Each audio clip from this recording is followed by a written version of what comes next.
అందరికీ నమస్కారం. ముందుగా తక్ష్ మీడియా వ్యూయర్స్ అందరికీ వినాయక చవితి శుభాకాంక్షలు. ఆనందం, ఆరాధన, ఆధ్యాత్మికత కలిపిన మహా పవిత్రమైన సందర్భం మన వినాయక చవితి. వక్రతుండ మహాకాయ కోటి సూర్య సమప్రభ నిర్విఘ్నం కురుమే దేవ సర్వకార్యేషు సర్వదా. మన విఘ్నాలన్నీ తొలగించే విఘ్నేశ్వరుణ్ణి మనమంతా కూడా ఆనందంగా ఆహ్వానించుకునే సమయం ఇది. అందరూ ఒకే చోట చేరి కలిసికట్టుగా అంబరాన్నంటే సంబరాలు జరుపుకునే సమయం కూడా ఇది. సో ఇంకెందుకు ఆలస్యం, ఆ మహాగణపతిని నమస్కారం చేస్తూ మన కార్యక్రమాన్ని శుభారంభం చేద్దాం పదండి. ఈ రోజు నాతో పాటు వినాయక చవితి యొక్క విశిష్టత గురించి మరిన్ని కొత్త విషయాల గురించి చర్చించడానికి ఈ రోజు నాతో పాటు ప్రముఖ ఆధ్యాత్మికవేత్త మాడుగుల శివప్రసాద్ గారు నాతో పాటు ఉన్నారు. గురువు గారిని అడిగి మరిన్ని విశేషాలు తెలుసుకునే ప్రయత్నం చేద్దాం పదండి. నమస్తే గురుగారు. ఆశీర్వచనం తల్లి. ఎలా ఉన్నారు? బాగున్నాం తల్లి. ముందుగా మీకు వినాయక చవితి శుభాకాంక్షలు గురుగారు. మీకు కూడా తల్లి వినాయక చవితి శుభాకాంక్షలు. ప్రేక్షక మహాశయులందరికీ కూడా వినాయక చవితి శుభాకాంక్షలు. గురువుగారు, ఈ కార్యక్రమం సందర్భంగా వినాయక చవితి యొక్క విశిష్టత గురించి అయితే మనం మాట్లాడుకోవాలి. సో వినాయక చవితి అసలు అంటే ఏంటి, దాని ప్రాముఖ్యత ఏంటి? శ్రీ మహాగణాధిపతయే నమః. ఐం మహాసరస్వత్యే నమః. శ్రీ లలితాంబికాదేవ్యే నమః.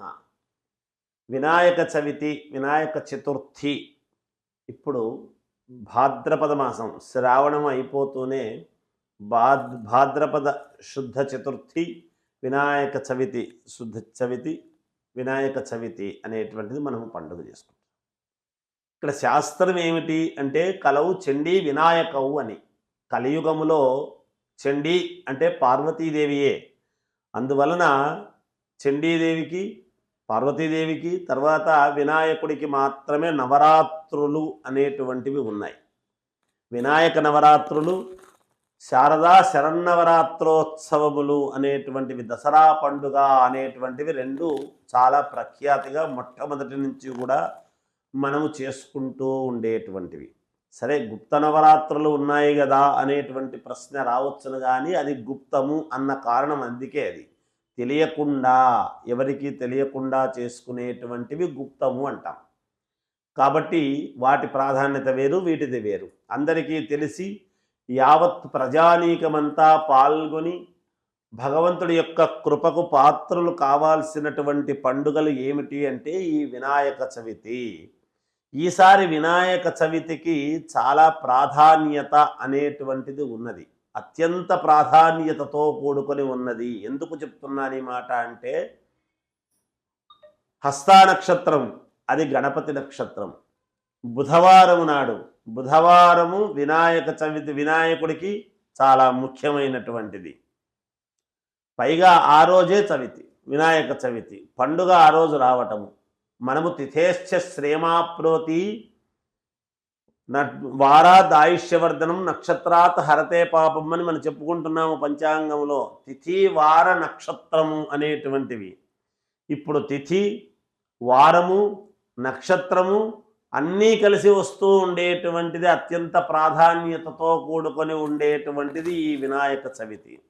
అసలు వినాయక చవితి అనేటువంటిది ఏమిటంటే, ఆ రోజు వినాయక వ్రతం మనకు అన్ని విఘ్నాలు, ఏ పని చెయ్యాలి అన్నా, ఎటువంటి పూజ చెయ్యాలి అన్నా, అందుకే త్రిమూర్తులు ముగ్గురు కూడా దేవేంద్రుడితో సహా ప్రతి వాళ్ళు కూడా ప్రథమ గణాధిపత్యము నీకే ఉంటుంది నాయనా అనేటువంటి విషయము చెప్పారు.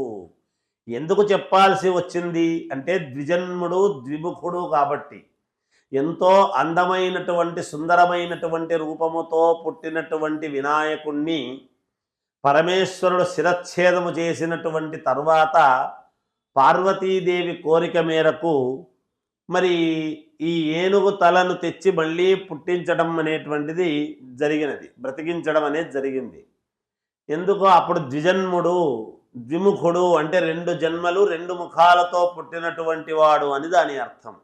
ఇటువంటి అందమైన స్వరూపము కాకుండా ఏనుగు తలను, పెద్ద చెవులు, ఇలా బాణపొట్ట ఇవన్నీ ఉండేటువంటి పిల్లవాడిని ఎవరు ఆదరిస్తారు అనేటువంటి ప్రశ్న ఉత్పన్నమైనప్పుడు పార్వతీదేవి ద్వారా వీళ్ళు అందరూ కూడా మొట్టమొదటి నీకు పూజ చేసిన తర్వాతనే మేము పూజలు చేయించుకుంటాము అనేటువంటి ఇదికి రావడము జరిగినది.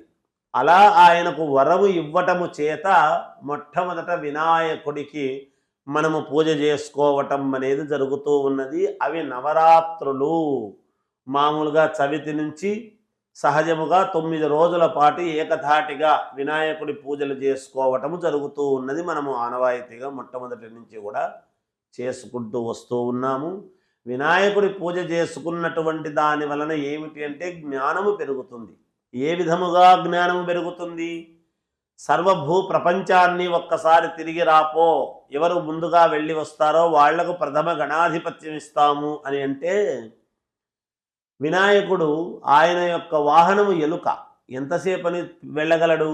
మరి సుబ్రహ్మణ్య స్వామికి నెమలి వాహనం, ఆయనేమో చెంగుమని ఎగిరి వెళుతూ ఉన్నాడు. ప్రతి చోటికి కూడా పోయిన చోట అల్లా కూడా వినాయకుడు కనపడుతూ ఉన్నాడు, ఎదురవుతూ ఉన్నాడు, ముందుగానే వెళ్ళి రావటం. ఎలా సాధ్యమైంది అంటే మాతాపితృల యొక్క సేవ అనేటువంటిది సృష్టిలో అత్యంత పరమ పుణ్యప్రదమైనటువంటిది. అందుకనే మాతృదేవో భవ పితృదేవో భవ అనేటువంటి పదము రావటం మనకు. అలా మాతాపితృలకు తిరిగితే యావత్తు ప్రపంచాన్ని చుట్టి వచ్చినంతటి కద్దు ఉంటుంది అనేటువంటి భావనతో అప్పుడు పార్వతీ పరమేశ్వరులకు వినాయకుడు ప్రదక్షిణ చేస్తూ ఉండేటువంటి దాని వలన సుబ్రహ్మణ్య స్వామికి ప్రతి చోట ఆయన వెళుతూ ఉన్నప్పుడు ఆయన యొక్క యాత్ర ముగించుకొని వస్తూ ఉండటం అనేది కనపడుతూ ఉన్నది. ఎలా తిరుగుతున్నాడు ఈయన అన్నప్పుడు ఇగో ఇది కారణం. అందువలన మామూలు ఆ జ్ఞానం అనేటువంటిది వినాయకుడికి, ఆ తెలివితేటలు అనేటువంటివి చిన్నపిల్లల్లో చదువుకునేటువంటి విద్యార్థులలో కావచ్చు, పెద్దవాళ్ల వరకు కూడా జ్ఞానం అనేటువంటిది చాలా అవసరము. ఆయన యొక్క దంతముతో వ్యాస భగవానుడు మన ఇవన్నీ కూడా రాయాలి, మహాభారతము రాయాలి అన్నప్పుడు ఆయన దంతము తీసి రాయటం అనేటువంటిది జరిగింది అని మనము వింటూ ఉన్నాము కథలు. ఆ దంతము ఏమిటంటే అది జ్ఞానదంతము. అందువలననే ఆయనకు పూజ చేసుకున్నప్పుడు జ్ఞానము పెరుగుతుంది, విశేషమైనటువంటి తెలివితేటలు వస్తాయి అనేటువంటి దానికే మనము వినాయకుడి యొక్క పూజ చేసుకోవాలి తల్లి, తప్పకుండా. అది వినాయకుడి యొక్క ఇది. అందుకే మనం ఏకదంతాయ అవును, ఏకదంతాయ విద్మహే వక్రతుండాయ ధీమహి తన్నో దంతి ప్రచోదయాత్ అని మనం చెప్పుకుంటాము. పాటలు దాని గురించి ఏదో రాస్తూ ఉంటారు సహజము. ఇంకా అందువలన అలా దంతము తీసి దంతముతో వ్రాయటం అనేది జరిగినది.